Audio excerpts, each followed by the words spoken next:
Sir, ರಾಜ್ಯಾಧ್ಯಕ್ಷರು ಸಮತಾ ಸೈನಿಕ ದಳದ ರಾಜ್ಯಾಧ್ಯಕ್ಷರೆಲ್ಲ ಮಾತಾಡ್ತಾ ಇರೋದಾ? ಹೌದು ಹೌದು. ತಮ್ಮ ಹೆಸರು ಸರ್? ವೆಂಕಟರಮಣಪ್ಪ. ವೆಂಕಟರಮಣಪ್ಪ ಅಂತ, ರಾಜ್ಯಾಧ್ಯಕ್ಷರು SSD ಅಲ್ವಾ ಸರ್? ಹೌದು ಹೌದು. ಸರ್, ಈಗ ನಮ್ಮ ನ್ಯೂಸ್ ಚಾನೆಲ್ ಇಂದ ನಿಮ್ಮನ್ನ ಪ್ರಶ್ನೆ ಮಾಡುವಂತದ್ದು. ಈಗಾಗಲೇ ನಿನ್ನೆ ನಮ್ಮ ಪಟಾಪಟ್ ಶ್ರೀನಿವಾಸರವರು ಕಗ್ಲಿಪುರ ಪೊಲೀಸ್ ಠಾಣೆ ಮುಂದೆ ಒಂದು ಪ್ರೊಟೆಸ್ಟ್ ಮಾಡಿದ್ದಾರೆ. ಹೌದು. ಸುಮಾರು 250 300 ಜನ ಸೇರ್ಕೊಂಡು ಪ್ರೊಟೆಸ್ಟ್ ಮಾಡಿದ್ದಾರೆ. ಅವರು ಮಾಧ್ಯಮದಲ್ಲಿ ಕೆಲವೊಂದು ವಿಚಾರಗಳನ್ನ ಮಾತಾಡಿದ್ದಾರೆ. ಈಗಾಗಲೇ ಏನು ಅಲ್ಲಿ ಸಮತಾ ಸೈನಿಕ ದಳ ಬ್ಯಾನರ್ ಅನ್ನ ಕಟ್ಕೊಂಡು ಹೋರಾಟ ಕುಳಿತಿದಾರಲ್ಲ, ಅದು ಕಾನೂನು ಬಾಹಿರವಾಗಿರ್ತಕ್ಕಂತ ಹೋರಾಟ ಅಂತ ಹೇಳಿದ್ದಾರೆ. ಇದ್ರ ಬಗ್ಗೆ ನೀವೇನ್ ಹೇಳ್ತೀರಾ? ಇದು ಕಾನೂನು ಬಾಹಿರನ ಕಾನೂನು ಪರನ ಅಂತ ಹೇಳೋದಿಕ್ಕೆ ಆತ್ನ ಯಾರು ಡಿಸೈಡ್ ಮಾಡೋದಿಕ್ಕೆ? ಮತ್ತೆ ಹೇಳ್ತಾ ಇದ್ದೀನಿ, ಅಂಬೇಡ್ಕರ್ ಅವರ ಫೋಟೋನ ಇಟ್ಕೊಂಡಿದ್ದಾರೆ. ಅಂಬೇಡ್ಕರ್ ಅವರ ಸಂವಿಧಾನದ ಅಡಿಯಲ್ಲಿ ಅವ್ರು ಹೋರಾಟ ಮಾಡ್ತಿಲ್ಲ, ಅದು ಕಾನೂನು ಬಾಹಿರ. ಈಗಾಗಲೇ ಯಾರು ಅವರು ಜಮೀನನ್ನ ಕಳ್ಕೊಂಡಿದ್ದಾರೆ, ಲೇಡಿ ಯಾರು ಮಹಿಳೆ, ದಲಿತ ಮಹಿಳೆ ಜಮೀನನ್ನ ಕಳ್ಕೊಂಡಿದ್ದಾರೆ, ಅವರು ಆಲ್ರೆಡಿ ಇನ್ನೊಬ್ರಿಗೆ ಮಾರಾಟ ಮಾಡಿದ್ದಾರೆ. ಅವ್ರ ಕಡೆ ನಾವು ತಗೊಂಡಿದೀವಿ, ಅವರು ಕಾನೂನುಬದ್ಧವಾಗಿ ಹೋರಾಟ ಮಾಡ್ಲಿ. ಇವರು ಬಂದು ವಿನಾಕಾರಣ ನಮ್ಮ ಆರ್ಟ್ ಆಫ್ ಲಿವಿಂಗ್ ಆಶ್ರಮದ ಮುಂದ್ಗಡೆ ಕುಳಿತುಕೊಂಡು ಕಾನೂನು ಬಾಹಿರವಾಗಿ ಹೋರಾಟವನ್ನ ಮಾಡ್ತಾ ಇದ್ದಾರೆ ಅಂತ ನಿಮ್ಮ ಹೋರಾಟದ ಬಗ್ಗೆ ಆಪಾದನೆ ಮಾಡ್ತಾ ಇದ್ದಾರೆ. ಇದ್ರ ಬಗ್ಗೆ ಏನ್ ಹೇಳ್ತೀರಾ ಸರ್? ನಮ್ಮ ಆಶ್ರಮ ಅಂತ ಹೇಳಿದ್ರೆ ಅವ್ರದಲ್ಲ ಆಶ್ರಮ ಇದು. ಈಗ ಏನು ನಮ್ಮ BM ಕಾವಲು ಸರ್ವೆ ನಂಬರ್ 132/2 ನಲ್ಲಿ ರಂಗಮ್ಮ ಅವ್ರದ್ದು ದಾಖಲೆ ಇಲ್ಲ ಅಂತ ಹೇಳ್ಬಿಟ್ಟು ಅದನ್ನ ಆಪಾದನೆ ಮಾಡ್ತಾನೆ. ಆದ್ರೆ ಅದಕ್ಕೆ ಸಂಬಂಧಪಟ್ಟಿರ್ತಕ್ಕಂಥ ದಾಖಲೆಗಳೆಲ್ಲವೂ ನಿನ್ನೆ ನಾವು ಆಲ್ರೆಡಿ ಮೀಡಿಯಾಗಳ ಮೂಲಕ ನೋಡಿಸಿದ್ದೇವೆ. ಆನ್ಸರ್ ಕೊಡಪ್ಪ, ಉತ್ತರ ಕೊಡಪ್ಪ ಅಂತ ಹೇಳ್ಬಿಟ್ಟು ಅದಕ್ಕೆ ಸಂಬಂಧಪಟ್ಟಿದ್ದು ಆಲ್ರೆಡಿ ನಾವು ಪೊಲೀಸ್ ಇಲಾಖೆ ಕೊಟ್ಟಿದ್ದೇವೆ. ಇವತ್ತು DC ಅವರು ಬಂದಿದ್ರು ಇಲ್ಲಿಗೆ ಸ್ಥಳಕ್ಕೆ, AC ಅವರು ಬಂದಿದ್ರು ಮತ್ತು ಸಮಾಜ ಕಲ್ಯಾಣ ಇಲಾಖೆ ಅವರು ಬಂದಿದ್ರು. ಅವ್ರಿಗೆಲ್ರಿಗೂ ಸಹ ದಾಖಲೆಮೆಂಟ್ ಸಮೇತ ಕೊಟ್ಟಿದೀವಿ. ಆತನಿಗೆ ಇದ್ರ ಬಗ್ಗೆ ಅರಿವೇ ಇಲ್ಲ, ದಾಖಲೆಗಳ ಬಗ್ಗೆ ಅವ್ರಿಗೆ ಗೊತ್ತೇ ಇಲ್ಲ. ಏನೋ ಒಂದು ಇಲ್ಲಿ ಬೇಳೆ ಬೇಯಿಸ್ಕೋಬೇಕು, ಎಲ್ಲಿ ಆಶ್ರಮದಲ್ಲಿ ನಾನೇ ದಲಿತರನ್ನೆಲ್ಲ ಲೀಡ್ ಮಾಡೋದು, ಯಾರೇ ದಲಿತರು ಇಲ್ಲಿ ಪ್ರೊಟೆಸ್ಟ್ ಮಾಡ್ಲಿ ಅವ್ರಿಗೆಲ್ಲ ನಾವೇ ಡೀಲ್ ಮಾಡೋದು ಅಂತ ಹೇಳ್ಬಿಟ್ಟು ಏನೋ ಇವ್ರು ಬೇಳೆ ಬೇಯಿಸ್ಕೊಳ್ಳೋದಿಕ್ಕೆ ಇಲ್ಲಿ ಗುರೂಜಿ ಹತ್ರ ಹೋಗಿ ಏನೋ ಇಷ್ಟೋ ಪಾಪ ಹೊಟ್ಟೆ ಬಾಡಕ್ ತಗೊಳ್ಳೋದಿಕ್ಕೆ ಮಾತ್ರ ಸೀಮಿತ ಆಗಿದ್ದಾರೆ ಹೊರತು ಇದರ ವ್ಯವಹಾರಿಕವಾಗಿ ಮತ್ತು ದಾಖಲಾತಿಗಳ ಪರವಾಗಿ ಆತನಿಗೇನು ಕಿಂಚಿತ್ತು ಅರಿವಿಲ್ಲ, ಅವ್ರಿಗೇನು ಗೊತ್ತೇ ಇಲ್ಲ. ಇನ್ನು ಬಾಬಾ ಸಾಹೇಬ್ ಅಂಬೇಡ್ಕರ್ ಅವರು ಸಂವಿಧಾನದ ವಿರುದ್ಧ ಕುತ್ಕೊಂಡಿದ್ದಾರೆ ಅಂತ ಹೇಳಿದ್ರೆ ಅವ್ರಿಗೆ ಈಗ ಸಂವಿಧಾನ ಅನ್ನೋದು ಮಾತ್ರ ಗೊತ್ತಷ್ಟೇ. ಸಂವಿಧಾನದಲ್ಲಿರ್ತಕ್ಕಂಥ ಆರ್ಟಿಕಲ್ಗಳ ಬಗ್ಗೆ ಒಂದು ಚೂರುನು ಗಮನ ಇಲ್ಲ ಆತನಿಗೆ. ನಾವು ಕುತ್ಕೊಂಡಿರ್ತಕ್ಕಂಥದ್ದು ಬಾಬಾ ಸಾಹೇಬ್ ಅಂಬೇಡ್ಕರ್ ಅವರು ಬರೆದಿರ್ತಕ್ಕಂಥ ಸಂವಿಧಾನದ 19C ಪ್ರಕಾರ ಎಲ್ಲಾರ್ಗು ಪ್ರತಿಭಟನೆ ಮಾಡೋ ಹಕ್ಕಿದೆ. ಅಲ್ಲ, ಕರೆಕ್ಟ್ ಸರ್, ಅವ್ರಿಗೆ ಪ್ರತಿಭಟನೆ ಮಾಡೋ ಹಕ್ಕಿದೆ. ಆದ್ರೆ ಅವರು ಈಗಾಗಲೇ ಶಾಮಿಯಾನ ಕುತ್ಕೊಂಡಿದ್ದಾರೆ, ಯಾವುದೇ ಪೊಲೀಸರ ಅನುಮತಿ ತಗೊಂಡಿಲ್ಲ, ಕಾನೂನು ಬಾಹಿರವಾಗಿ ಕುತ್ಕೊಂಡಿದ್ದಾರೆ. ಪೊಲೀಸರು ಅನುಮತಿ ತಗೊಂಡಿಲ್ಲ ಅಂತ ಹೇಳಿದ್ರೆ ಪೊಲೀಸ್ ಅವ್ರನ್ನ ಕೇಳಿ, ನೀವ್ ಯಾಕೆ ಪರ್ಮಿಷನ್ ಕೊಟ್ಟಿಲ್ಲ, ನೀವ್ ಯಾಕೆ ಕೊಟ್ಟಿದ್ರೆ ಇಲ್ವಾ ಅಂತ ಹೇಳ್ಬಿಟ್ಟು ಅವ್ರನ್ನ ಕೇಳಿ. ನಾವು ಪೊಲೀಸ್ ಅವ್ರಿಗೆ ಕೊಟ್ಟಿದೀವಿ, DYSP ಅವ್ರು ಕೊಟ್ಟಿದೀವಿ, SP ಅವ್ರು ಕೊಟ್ಟಿದೀವಿ, ಹೋಮ್ ಮಿನಿಸ್ಟರ್ ಕೊಟ್ಟಿದೀವಿ, ಕಂದಾಯ ಸಚಿವರು ಕೊಟ್ಟಿದೀವಿ, ಸಂಬಂಧಪಟ್ಟ ಕಮಿಷನರ್ IGDG ಎಲ್ಲರಿಗೂ ಸಹ ನಮ್ಮ ಪತ್ರಗಳು ಆದೇ ಏನು ನಮ್ಗೆ ಇಲ್ಲಿ ಪರ್ಮಿಷನ್ ಬೇಕು ಅಂತ ಕೊಟ್ಟಿದ್ದು ಆಗಿದೆ. ಪರ್ಮಿಷನ್ ಕೊಡೋದು ಬಿಡೋದು ಆ ಇಲಾಖೆಗೆ ಸಂಬಂಧಪಟ್ಟಿದ್ದ ವಿಚಾರ. ಆ ಇಲಾಖೆಯವರೇ ನಮ್ಮನ್ನು ಕೇಳ್ತಾ ಇಲ್ಲ, ಯಾಕಪ್ಪ ಇಲ್ಲಿ ಕುತ್ಕೊಂಡಿದೀವಿ ಅಂತ, ನಿಮಗೆ ಯಾಕೆ ಅಷ್ಟೊಂದು ಸೆಲ್ಫ್ ಇಂಟ್ರೆಸ್ಟ್ ಅಂತ ನನ್ನ ನೇರ ಪ್ರಶ್ನೆ. ಸರ್, ಮತ್ತೆ ಇನ್ನೊಂದು ಆಪಾದನೆ ಮಾಡಿದರೆ, ಈಗಾಗಲೇ ಏನು ಸಮತಾ ಸೈನಿಕ ದಳದ ರಾಜ್ಯಾಧ್ಯಕ್ಷರಾದ ವೆಂಕಟರಮಣಪ್ಪನವರು ಚಿಕ್ಕಬಳ್ಳಾಪುರನ ದೊಡ್ಡಬಳ್ಳಾಪುರನ ಅಂತ ಹೇಳಿದ್ರು. ಅವರು ಅಧಿಕೃತವಾದಂತ ಅಧ್ಯಕ್ಷರಲ್ಲ, ಅವರು ಒಬ್ಬ ರೌಡಿ ಎಲಿಮೆಂಟ್ಸ್ ಮತ್ತು ಸಾರ್ವಜನಿಕರಿಗೆ ಆ ಕೆಲಸವನ್ನ ಮಾಡ್ಕೊಡ್ತೀನಿ, ಈ ಕೆಲಸವನ್ನ ಮಾಡ್ಕೊಳ್ತೀನಿ ಅಂತ ವಂತಿಗೆಯನ್ನ ಅಂದ್ರೆ ಹಣವನ್ನ ಇದು ಮಾಡಿದ್ದಾರೆ. ಅವರು ಇಲ್ಲಿ ಹೋರಾಟ ಮಾಡ್ಲಿಕ್ಕೆ ಯಾವ ನೈತಿಕತೆ ಇದೆ ಅಂತ ಹೇಳಿ ಅವರು ತಮ್ಮ ಮಾಧ್ಯಮದಲ್ಲಿ ಆಪಾದನೆ ಮಾಡಿದ್ದಾರೆ ನಿಮ್ ಬಗ್ಗೆ. ಇದ್ರ ಬಗ್ಗೆ ತಾವೇನ್ ಹೇಳ್ತೀರಿ ಸರ್? ನಾನು ಅಧಿಕೃತ ಅಧ್ಯಕ್ಷರ ಇಲ್ಲ ಸ್ವಯಂ ಘೋಷಿತ ಅಧ್ಯಕ್ಷರ ಅಂತ ಹೇಳ್ಬಿಟ್ಟು ಈಗಾಗ್ಲೇ ನಮ್ಮ ಕೇಂದ್ರ ಕಚೇರಿಯಲ್ಲಿ ಲೆಕ್ಕ ಇದೆ ನಮ್ಮ ಹತ್ರ. ಆಯ್ತಾ? ಯಾರು ಅಧಿಕೃತ, ಯಾರು ಸ್ವಯಂ ಘೋಷಿತ ಅಧ್ಯಕ್ಷರು ಅಂತ ಹೇಳ್ಬಿಟ್ಟು ಡಿಕ್ಲೇರ್ ಆಗೋಗಿದೆ. ಅದನ್ನ ಪ್ರಶ್ನೆ ಮಾಡೋದಿಕ್ಕೆ ನೀವು ನಮ್ಮ ಸಂಘಟನೆಯವರಾ? ನಮ್ಮ ರಾಷ್ಟ್ರೀಯ ಕಮಿಟಿಯಲ್ಲಿ ಇದಾರ? ನೀವು ಒಬ್ಬ ರಾಜ್ಯಾಧ್ಯಕ್ಷರನ್ನ ಪ್ರಶ್ನೆ ಮಾಡ್ಬೇಕು ಅಂದ್ರೆ ನೀನು ರಾಷ್ಟ್ರೀಯ ಕಮಿಟಿಯಲ್ಲಿ ಇರ್ಬೇಕು. ನಿಮ್ಮ ಸಂಘಟನೆ ಹೆಸರೇನು? ನೀವು ಯಾವ್ದೋ ಒಂದು ಸಂಘಟನೆ ಕಟ್ಕೊಂಡಿದ್ರೆ ಅದ್ರ ಬಗ್ಗೆ ಮಾತಾಡಿ. ನಿಮ್ಮ ಕೆಳಗಡೆ ಇರ್ತಕ್ಕಂತ ಪದಾಧಿಕಾರಿಗಳು ಯಾರಾದ್ರೂ ಇದ್ರೆ ಅವ್ರಿಗೆ ಕೇಳಿ ಆ ಪ್ರಶ್ನೆ. ನನಗ್ ಕೇಳೋ ಅಷ್ಟು ನೈತಿಕತೆ ನಿನಗಿಲ್ಲ. ಇನ್ನೊಂದು ಚಿಕ್ಕಬಳ್ಳಾಪುರದಲ್ಲಿ ಏನೋ ಸಾಲ ಮಾಡ್ಬಿಟ್ಟಿದ್ದಾರೆ, ರೌಡಿ ಹಿನ್ನೆಲೆ ಇರ್ತಕ್ಕಂತ ವ್ಯಕ್ತಿ ಅಂತ ಹೇಳ್ಬಿಟ್ಟು ಇವ್ರು ಹೇಳ್ತಾ ಇದಾರಲ್ಲ, ಅದನ್ನ ನನ್ನ ಪರ್ಸನಲ್ ವಿಚಾರ. ನಾನು ₹1,00,00,000 ಸಾಲ ಮಾಡ್ಕೊಂತೀನಿ, ನಾನೇ ತೀರ್ಸ್ಕೊಂತೀನಿ. ನಾನು ₹1,00,00,000 ಸಾಲ ಮಾಡಿದ್ರು ನಾನೇ ತೀರ್ಸ್ಕೊಂತೀನಿ. ಇವರು ನನಗೆ ಯಾವಾಗೋ 9 ವರ್ಷಗಳ ಹಿಂದೆ 9 ವರ್ಷಗಳ ಹಿಂದೆ ಯಾರು ಈಗ ನಮ್ಮನ್ನ ಆಗಿರ್ತಕ್ಕಂತ ಒಬ್ಬ ರಾಜಕೀಯ ವ್ಯಕ್ತಿ ನನ್ನ ಮೇಲೆ ಮಾರಣಾಂತಿಗೆ ಹಲ್ಲೆ ನಡೆಸ್ತಾರೆ. ಯಾಕೆ ನಡೆಸ್ತಾರೆ ಅಂತ ಹೇಳಿದ್ರೆ ಅವ್ರ ಜೊತೆ ನಾನು ಹೋಗಿಲ್ಲ ಅಂತ, ಅವರ ಆಸೆ, ಹಣದ ಆಸೆಗೆ ಮತ್ತು ಅವರ ಬಲವಂತಕ್ಕೆ ನಾನು ಅವ್ರ ಜೊತೆ ಹೋಗಿಲ್ಲ ಅಂತ ಹೇಳ್ಬಿಟ್ಟು ನನ್ನ ಮೇಲೆ ಒಂದು ಮಾರಣಾಂತಿಕ ಹಲ್ಲೆ ನಡೆಸ್ತಾರೆ. ಅವತ್ತು ನಾನು ಬದುಕುಳಿದಿದ್ದೆ ಒಂದು ಮಿರಾಕಿಲ್. ಆಗ ಒಂದು ವಿಡಿಯೋ, 1.5 ನಿಮಿಷದ ವಿಡಿಯೋ ನನ್ನ ಮೇಲೆ ಅಟ್ಯಾಕ್ ಮಾಡ್ತಾ ಇರ್ತಕ್ಕಂಥ ವಿಡಿಯೋ ಔಟ್ ಆಗಿತ್ತು. ಅದು ಯಾವುದೇ ಕಾರಣಕ್ಕೂ ಪ್ರಚಾರ ಮಾಡಬಾರ್ದು ಅಂತ ಹೇಳ್ಬಿಟ್ಟು ಕೋರ್ಟ್ ಅಲ್ಲಿ ಸ್ಟೇ ಇದೆ. ಆಗ ಅಲ್ಲಿ ನನ್ನ ಮೇಲೆ ಅಟ್ಯಾಕ್ ಮಾಡಿದವರು ಮೇಲೆ ಕೇಸ್ ಆಗಿದೆ, ಅವರು ಜೈಲ್ಗೆ ಹೋಗಿದ್ದಾರೆ. ಇನ್ನು ಒಬ್ಬ ವ್ಯಕ್ತಿ ಜೈಲಿಂದ ಇನ್ನೂ ಬಂದಿಲ್ಲ ಆ ವಿಚಾರದಲ್ಲಿ. ಅದನ್ನ ಈಗ 9 ವರ್ಷಗಳ ನಂತರ ಆ ವಿಡಿಯೋ ಇಟ್ಕೊಂಡು ಇವರು ಬಡ್ತ ತಿಂತಾ ಇದ್ದಾರೆ, ಅಲ್ಲಿ ಏಟಗಳು ತಿಂತಾ ಇದ್ದಾರೆ ಅಂತ ಹೇಳ್ಬಿಟ್ಟು ಈತನ ಪ್ರಚಾರ ಮಾಡ್ತಾ ಇದಕ್ಕೆ ಎಷ್ಟು ಸರಿ ನಾನು ಕೇಳೋದು? ನಿಮ್ಗೆ ಯಾಕೆ ಅಷ್ಟೊಂದು ಹುಚ್ಚು? ಆಯ್ತು, ನಾನು ಏಟು ತಿಂದಿದ್ದೀನಿ ಅಂದ್ಕೊಳ್ಳಿ ಸರ್. ಮತ್ತೆ ಅವರು ಏನು, ಈಗ ಅವರು ಒಂದು ಪರಮ ಪೂಜ್ಯ ರವಿಶಂಕರ್ ಗುರೂಜಿಯವರು 186 ದೇಶಗಳಲ್ಲಿ ಅವ್ರದೇ ಆಗಿರ್ತಕ್ಕಂತ ಒಂದು ನೆಟ್ವರ್ಕ್ ಅನ್ನ ಇದು ಮಾಡ್ಕೊಂಡಿದ್ದಾರೆ. ಇವತ್ತು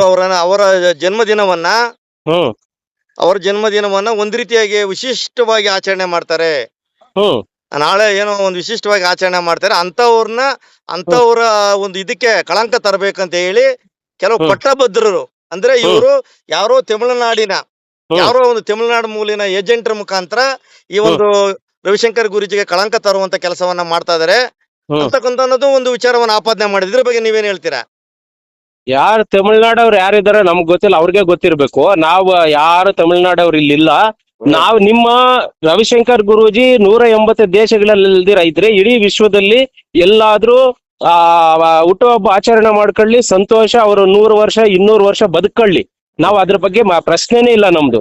ನಮ್ಮ ಪ್ರಶ್ನೆ, ನೀವು ಇಷ್ಟು ದೇಶಗಳಲ್ಲಿ ಹೋಗಿ ಏನೋ ಧ್ಯಾನ ಮಾಡ್ತೀರಿ, ಒಳ್ಳೇದ್ ಬಯಸ್ತೀರಿ, ಇಡೀ ವಿಶ್ವಕ್ಕೆ ಒಳ್ಳೇದಾಗ್ಲಿ ಅಂತ ಹೇಳಿ ಬಯಸ್ತೀರಿ. ಆದ್ರೆ ಇಲ್ಲಿರ್ತಕ್ಕಂಥ ದಲಿತರಿಗೆ ಯಾಕೆ ಸಮಯ ಅನ್ಯಾಯ ಮಾಡ್ತಾ ಇದ್ದೀರಾ? ಅದಕ್ಕೆ ಅವರು ಮತ್ತೊಂದು ವಿಚಾರವನ್ನ ಹೇಳ್ತಾರೆ. ಇವತ್ತು ಅವ್ರು ಹೋರಾಟ ಮಾಡ್ತಾರೆ, ಅವ್ರ ಜೊತೆಯಲ್ಲಿ ಸ್ಥಳೀಯರು ಯಾರು ಇಲ್ಲ ಅನ್ನೋದು ಕೂಡ ಆಪಾದನೆ ಮಾಡ್ತಾರೆ. ಇದ್ರ ಬಗ್ಗೆ ಏನ್ ಹೇಳ್ತೀರಾ? ಇಲ್ಲಿರ್ತಕ್ಕಂಥವ್ರೆಲ್ಲ ಊದಿಪಾಳ್ಯದವರು, BM ಕಾವಲು, ತಗ್ಲಿಪುರ, ಈ ಸ್ಥಳೀಯರೇ ಎಲ್ಲಾರು ಇರೋದು. ಔಟ್ ಆಫ್ ಸ್ಟೇಷನ್ ಅವ್ರು ಒಬ್ರು ಇಲ್ಲ ಇಲ್ಲಿ. ಅವ್ರು ಬೇಕಾದ್ರೆ ಬಂದು ಕಣ್ಣು ತೆರೆದು ನೋಡ್ಲಿ ಇಲ್ಲಿ. ಸುಮ್ಮನೆ ವಿನಾಕಾರಣ ಏನು ವಿಚಾರ ಗೊತ್ತಿಲ್ದಿರ ಅಪಾದನೆ ಮಾಡಿದ್ರೆ ಅದಕ್ಕೆಲ್ಲ ನಾವು ಉತ್ತರ ಕೊಡೋದನ್ನು ವೇಸ್ಟ್. ಆ ಮನುಷ್ಯನಿಗೆ ಗೊತ್ತಿರ್ಬೇಕು ವಿಚಾರ, ಈಗ ಗೊತ್ತಿರ್ಬೇಕು. ಮತ್ತೆ ನಿಮ್ಮ ಬೇಡಿಕೆ ಏನು ಸರ್? ನಿಮ್ಮ ಬೇಡಿಕೆ? ನಮ್ಮ ಬೇಡಿಕೆ ಒಂದೇ, ಒಂದು SIT ತನಿಖೆ ಸಮಗ್ರವಾಗಿ ನಡಿಬೇಕು. SIT ತನಿಖೆ ಸಮಗ್ರವಾಗಿ ನಡಿಬೇಕು. ಎರಡನೇದು, ನಮ್ಮ ಏನು BM ಕಾವಲು ಸರ್ವೆ ನಂಬರ್ 132/2 ಏನಿದೆ, ರಂಗಮ್ಮ ಸೇರ್ಬೇಕಾಗಿರ್ತಕ್ಕಂಥ ದಲಿತ ಮಹಿಳೆಗೆ ಸೇರ್ಬೇಕಾಗಿರ್ತಕ್ಕಂಥ ಜಾಗ ಇದೆ. ಅದನ್ನ ಒಳಗಡೆ ಹೋಗೋದಕ್ಕೆ ನಮ್ಗೆ ದಾರಿ ಬಿಡ್ಕೊಡ್ಬೇಕು ಅಷ್ಟೇ. ಅವ್ರು ಒಳಗಡೆ ಹಾಕೊಂಡಿದ್ರೆ ಅದು ದಾರಿ ಕೊಡಿ. ನಮ್ಗೇನು ಅದು ಜಮೀನ್ ನಮ್ದೇ, ಅದು ದಾರಿ ಕೊಡಿ. ಈಗಾಗಲೇ ಸರ್ಕಾರ SIT ತನಿಖೆ ಮಾಡಿತ್ತು, ಅದ್ರ ಮೇಲೆ ತಡೆಯಾಜ್ಞೆಯನ್ನ ತಗೊಂಡ್ಬಂದಿದ್ದಾರೆ ಅಲ್ಲ ಸರ್? ತಡೆಯಾಜ್ಞೆ ಅಂದ್ರೆ ನಿಮ್ಗೆ ಇನ್ನೊಂದು ನೆನಪು ಮಾಡ್ತೀನಿ. ಒಂದು ಇದು ವಿಚಾರ ನಿಮ್ಮ ಹತ್ರ ಇಲ್ಲಿ ಆರ್ಟ್ ಆಫ್ ಲಿವಿಂಗ್ ಒಳಗಡೆ 7-8 ಟ್ರಸ್ಟ್ಗಳಿದೆ. ಅದರಲ್ಲಿ ಸುಮೇರು ಪ್ರೈವೇಟ್ ಲಿಮಿಟೆಡ್ ಅನ್ನೋದು ಒಂದು ಟ್ರಸ್ಟ್. ಸುನೇರು ಪ್ರೈವೇಟ್ ಲಿಮಿಟೆಡ್ ಅಂತ ಆ ಟ್ರಸ್ಟ್ ಅವ್ರು ಮಾತ್ರ ಹೋಗಿ ಆ ಟ್ರಸ್ಟ್ ಸಂಬಂಧಪಟ್ಟ ಆಸ್ತಿಗಳಿಗೆ ಮಾತ್ರ ತಗೊಂಡು ಬಂದಿರೋದು, ಇನ್ಯಾವುದಕ್ಕೂ ತಂದಿಲ್ಲ. ಈ ಟ್ರಸ್ಟ್ ನಮ್ಮ ಏನು ಈಗಾಗಲೇ ಆರ್ಟ್ ಆಫ್ ಲಿವಿಂಗ್ ಒಳಗಡೆ ಇರ್ತಕ್ಕಂಥ ಒಂದು ಟ್ರಸ್ಟ್, ಅದನ್ನು ಸಂಬಂಧಪಟ್ಟದ್ದು ಅವ್ರ ಅಂಡರಲ್ಲೇ ಇದೆ ಇದು. ಹೌದು, ಅವ್ರ ಅಂಡರಲ್ಲೇ ಇರ್ತಕ್ಕಂಥದ್ದು. ಅದನ್ನ ಒಂದು ಸುಮೇರು ಪ್ರೈವೇಟ್ ಲಿಮಿಟೆಡ್ ಟ್ರಸ್ಟ್ ಕೊಟ್ಟಿರ್ತಕ್ಕಂಥ ಏನು ತಡೆಯಾಜ್ಞೆಯನ್ನ, ತಾತ್ಕಾಲಿಕ ತಡೆಯಾಜ್ಞೆಯನ್ನ ಇವರು SIT ಗೌರ್ಮೆಂಟ್ ಮಾಡಿರ್ತಕ್ಕಂಥ SIT ತನಿಖೆಗೆ ಹೈಕೋರ್ಟ್ ತಡೆಯಾಜ್ಞೆ ಕೊಟ್ಟಿದೆ ಅಂತ ಹೇಳ್ಬಿಟ್ಟು ಬಿಟ್ಟಿ ಪ್ರಚಾರ ಮಾಡ್ಕೊಂತ ಇದಾರೆ ಸಾಮಾಜಿಕ ಜಾಲತಾಣಗಳಲ್ಲಿ. ಈಗಾಗಲೇ SIT ಏನು ತನಿಖೆ ಆರಂಭ ಆಗಿದೆ ಸರ್? ಪ್ರಗತಿಯಲ್ಲಿ ಏನಾದ್ರು ಇದೆಯಾ? ಪ್ರಗತಿಯಲ್ಲಿ 27 ದಿನಗಳಿಂದ ಇದೆ. ಆದ್ರೆ ಮಾಡ್ತಾ ಇದಾರೆ, ಅವರು ಸಮಗ್ರವಾಗಿ ಮಾಡ್ತಾ ಇದ್ದಾರೆ. ಆದ್ರೆ ಅದು ಕರೆಕ್ಟ್ ಆಗಿ ಕಳಂಕರಹಿತವಾಗಿ ಯಾವುದೇ ಪ್ರಭಾವಕ್ಕೊಳಗಾದ್ರೆ ಆಗ್ಲಿ ಅನ್ನೋದು ನಮ್ಮ ಡಿಮ್ಯಾಂಡ್. ಈಗ ಇದಕ್ಕಾಗಿ ಮುಂದಿನ ಹೋರಾಟ ನಮ್ದು. ಇವತ್ತು DC ಅವರು, AC ಅವರು ಮತ್ತು DD ಸೋಷಿಯಲ್ ವೆಲ್ಫೇರ್ ಅವರು ಬಂದಿದ್ರು. ಅವ್ರ ಮುಂದೆ ಅನೌನ್ಸ್ಮೆಂಟ್ ಮಾಡಿದೀವಿ. 17ನೇ ತಾರೀಕಿಗೆ ನಮ್ದು, ಅಂದ್ರೆ ಆಗಸ್ಟ್ 17ನೇ ತಾರೀಕಿಗೆ ನಮ್ಮ ಹೋರಾಟ ಸ್ಟಾರ್ಟ್ ಆಗಿ 1 ತಿಂಗಳಾಗುತ್ತೆ. ಆ 1 ತಿಂಗಳು ಆಗ್ತಾ ಇದ್ದಂಗೆ ನಾವು ಇದೇ ಆರ್ಟ್ ಆಫ್ ಲಿವಿಂಗ್ ಮುಂಭಾಗದಿಂದ ವಿಧಾನಸೌಧ ಚಲೋ ಪಾದಯಾತ್ರೆಯನ್ನು ಹಮ್ಮಿಕೊಂಡಿದೀವಿ. ಇವತ್ತು ಅನೌನ್ಸ್ಮೆಂಟ್ ಮಾಡಿದೀವಿ. ಸರಿ ಸರ್. ಸರ್ ಅವ್ರೊಟ್ಟಿಗೆನೇನೆ ಈಗಾಗಲೇ ಏನು ಅಲ್ಲಿ ಸ್ಥಳೀಯರಾಗಿರ್ತಕ್ಕಂಥ ಜಿಲ್ಲಾ ಪಂಚಾಯತಿ ಸದಸ್ಯರುಗಳು ಬೇರೆ ಬೇರೆ ಬರಲ್ಲ, ತಮ್ಮ ಹೋರಾಟದ ಬಗ್ಗೆ ಆಪಾದನೆಯನ್ನ ಮಾಡಿದ್ರು. ಅದ್ರ ಬಗ್ಗೆ ನೀವೇನ್ ಹೇಳ್ತೀರಿ ಸರ್? ನೀವು ಮಾಡ್ತಾ ಇರ್ತಕ್ಕಂಥ ಏನು ಈ ಅಮರಣಾಂತ ಸತ್ಯಾಗ್ರಹ ಏನಿದೆ ಅದು 26ನೇ ದಿನಕ್ಕೆ ಇವತ್ತು ಪೂರೈಸಿದೆ. 27ನೇ ದಿನ ಪೂರೈಸಿದೆ. ಇದು ಮಾಡಿರ್ತಕ್ಕಂಥ ಅದ್ರ ಬಗ್ಗೆ ಬೇರೆ ರೀತಿಗಳೆಲ್ಲ ಮಾತಾಡಿದ್ರೆ ಸ್ಥಳೀಯರು, ಅದ್ರ ಬಗ್ಗೆ ಏನ್ ಹೇಳ್ತೀರಿ ಸರ್ ನೀವು? ಬೇರೆಯವರು 100 ಮಾತಾಡ್ಕೊಂತಾರೆ. ಇವ್ರಿಗೆ ಏನಾಗಿದೆ ಅಂದ್ರೆ ಇಷ್ಟು ದಿನ ಗುರೂಜಿ ಅವ್ರು ಇರಲಿಲ್ಲ. ನಾವು 23 ದಿನಗಳ ಕಾಲ ನಾವು ಮಾಡಿದಾಗ ಯಾರು ಇಲ್ಲಿಗೆ ಬರ್ಲಿಲ್ಲ. ನಮ್ಗೆ ಜಿಲ್ಲಾಡಳಿತದಿಂದ ತೊಂದರೆ ಇಲ್ಲ, ತಾಲೂಕು ಆಡಳಿತದಿಂದ ತೊಂದರೆ ಇಲ್ಲ, ಆಶ್ರಮದವರದಿಂದ ತೊಂದರೆ ಇಲ್ಲ, ಸರ್ಕಾರದಿಂದನೂ ತೊಂದರೆ ಇಲ್ಲ.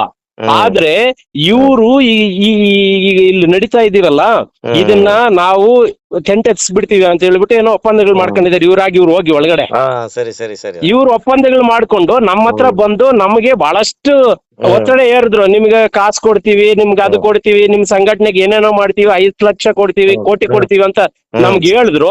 ನಾವು ಕೇಳಲಿಲ್ಲ, ಅದಕ್ಕೆ ಅವ್ರ ಬೇಳೆ ಬೇಯಲಿಲ್ಲ. ಹಾಗಾಗಿ ನಮ್ಮನ್ನ ಅಪಪ್ರಚಾರಕ್ಕೆ ಇಳ್ತಿದ್ದಾರೆ ಅಷ್ಟೇ ಹೊರತು ಇನ್ನೇನಿಲ್ಲ ಇದರಲ್ಲಿ. ಕೊನೆಯದಾಗಿ ಈಗ ಏನು ಪಟಾಪಟ್ ಶ್ರೀನಿವಾಸ್ ಅವರು ಏನು ನಿನ್ನೆ ದಿವಸ ಏನೋ ಒಂದು ಪತ್ರಿಕೆಯಲ್ಲಿ ವಿಚಾರವನ್ನ ಹೇಳಿದ್ದಾರೆ, ಅವೆಲ್ಲವೂ ಕೂಡ ಸತ್ಯಕ್ಕೆ ದೂರವಾದದ ಸರ್? 100% ಸತ್ಯಕ್ಕೆ ದೂರ. ಒಂದೇ ನಿಮಿಷ ಹೇಳಿ ಆಪಾದನೆ ಮಾಡ್ತಾರೆ, ಕರೆಂಟ್ ಇಲ್ಲಿಗಲ್ ಆಗಿ ಹಾಕೊಂಡಿದ್ದಾರೆ ಅಂತ. ಅದಕ್ಕೆ ಉತ್ತರ ಏನ್ ಗೊತ್ತಾ? ನಾವು ಯಾವ್ದೇ ಕರೆಂಟ್ ಇಲ್ಲಿ ಯೂಸ್ ಮಾಡ್ತಾ ಇಲ್ಲ. ನಾವು ಸಪರೇಟ್ ಆಗಿ ಒಂದು ಏನು ಇದು ತಂದು ಹಾಕೊಂಡಿದೀವಿ, ಬ್ಯಾಟ್ರಿ ತಂದೆ ಹಾಕೊಂಡಿದೀವಿ ಹೊರತು ಯಾವುದೇ ಕರೆಂಟ್ ಹಾಕೊಂಡಿಲ್ಲ. ಎರಡನೇದು ಅವ್ರು ಆಪಾದನೆ ಮಾಡ್ತಾರೆ, ಇಲ್ಲಿ ಬಾಟ್ಲಿಗಳು ಬಿಸಾಕ್ತಾ ಇದಾರೆ, ಏನು ಬೀಫ್ ಮಟನ್ ಮಾಡ್ತಾ ಇದಾರೆ ಅಂತ. ಇಲ್ಲಿ ಯಾವುದೇ ಕಾರಣಕ್ಕೂ ಆತರ ಮಾಡ್ತಾ ಇಲ್ಲ. ನಾವು ಬೇಕಾದ್ರೆ ಬಂದು ಅವರು ಚೆಕ್ ಮಾಡ್ಕೋಬಹುದು. ಪೊಲೀಸ್ ಅವರು ಈಗ 4 CC ಕ್ಯಾಮ್ರಾಗಳು ಹಾಕಿದ್ದಾರೆ ಇಲ್ಲಿ ನಮಗೋಸ್ಕರ. 4 CC ಕ್ಯಾಮ್ರಾಗಳು ಹಾಕಿದ್ದಾರೆ. ಅವ್ರು ಕಾಣುತ್ತೆ ಅಲ್ಲ, ಪೊಲೀಸ್ ಅವರು 24x7 ಇಲ್ಲಿದ್ದಾರೆ. ರಾತ್ರಿ ಆಗ್ಲೂ ಇಲ್ಲೇ ಇದ್ದಾರೆ. ನಾವು ಇಲ್ಲೇ ಮಲಗ್ತೀವಿ, ಇಲ್ಲೇ ಇದ್ದಾರೆ ಅವರು. ಅವ್ರಿಗೆ ಎಲ್ರಿಗೂ ಕಾಣಿಸ್ದೇ ಇರೋದು ಈತನಿಗೆ ಹೆಂಗ್ ಕಾಣಿಸುತ್ತೆ? ಇವೆಲ್ಲ ಸತ್ಯಕ್ಕೆ ದೂರವಾದ ಮಾತುಗಳು, ಇವೆಲ್ಲ ಅಪಾದನೆಗಳು. ನಾವು ಯಾವಾಗ ಅವ್ರಿಗೆ ಬಗ್ಗಲಿಲ್ಲ, ಅವ್ರು ಕೊಡೋ ದುಡ್ಡಿಗೆ ಆಸೆ ಪಡ್ಲಿಲ್ಲ, ಹಾಗಾಗಿ ಇವರು ನಮ್ಮ ಮೇಲೆ ಅಪಪ್ರಚಾರಕ್ಕೆ ಇಳಿದಿದ್ದಾರೆ. ಇಷ್ಟೇ ಸರ್. ಈಗ ಏನು ಅವರು ಹಂಗಾದ್ರೆ ಈಗ ಇಷ್ಟು ನಿಮ್ಮ ಮೇಲೆ ಆಪಾದನೆ ಮಾಡ್ಬೇಕಂದ್ರೆ ಅಲ್ಲ, ಇಷ್ಟು ಆಪಾದನೆ ಮಾಡ್ಬೇಕಂದ್ರೆ ಶ್ರೀನಿವಾಸ್ ಏನು ಪಟಾಪಟ್ ಶ್ರೀನಿವಾಸ್ ಆಸಕ್ತಿ ಏನು, ಇದ್ರ ಹಿಂದೆ ಏನಿರ್ಬೋದು, ಅದೇನೋ ಗೊತ್ತಿದೆ ಸರ್ ಅಂತ? ಅದೇ ನಾನು ಹೇಳಿದ್ನಲ್ಲ, ಅವರು ಒಳಗಡೆ ಒಪ್ಪಂದ ಮಾಡ್ಕೊಂಡಿದ್ದಾರೆ. ಸಮತಾ ಸೈನಿಕ ದಳ ಟೆಂಟ್ ನಾವ್ ಎತ್ಸ್ಬಿಡ್ತೀವಿ ಸರ್, ನಿಮ್ಗೆ ಏಕೆ ನಾನ್ ಎತ್ಸ್ತೀನಿ ಅಂತ ಹೇಳ್ಬಿಟ್ಟು ಒಪ್ಪಂದ ಮಾಡ್ಕೊಂಡ್ ಬಂದಿದ್ದಾನೆ. ಒಪ್ಪಂದ ಆಗಿದೆ. ಆ ಒಪ್ಪಂದಕ್ಕೆ ನಾವು ಒಪ್ಪಿಲ್ಲ, ಆತನಿಗೆ ನಾವು ಒಪ್ಪಿಲ್ಲ. ನಮ್ಗೆ ನಾವ್ ಯಾಕೆ ಒಪ್ಕೋಬೇಕು? ನಾವು ಕೇಳ್ತಾ ಇರ್ತಕ್ಕಂಥ ನಿಮ್ಮ ಮುಖಂಡರ ಜೊತೆ, ನಿಮ್ಮ ಹೋರಾಟಗಾರರ ಜೊತೆ ಏನಾದ್ರು ನಮ್ಮ ಹೋರಾಟಗಾರರ ಜೊತೆ ಮಾಡಿರ್ತಕ್ಕಂಥ ಫೋಟೋಸ್ ಇದೆ, ವಿಡಿಯೋಸ್ ಇದೆ ನಮ್ ಜೊತೆ. ಇದೆ ಅವ್ರು 100% ಅಂದ್ರೆ ಪಟಾಪಟ್ ಶ್ರೀನಿವಾಸ್ ಅವರು ಮಾತಾಡಿಲ್ಲ.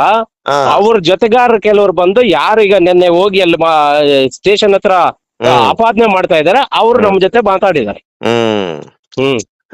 ಸರಿ. ತಮ್ಮ ಎಲ್ಲಾ ವಿಚಾರವನ್ನ ಹೇಳಿದಕ್ಕೆ ಧನ್ಯವಾದಗಳು ಸರ್. Thank you. ಒಳ್ಳೇದಾಗಿ.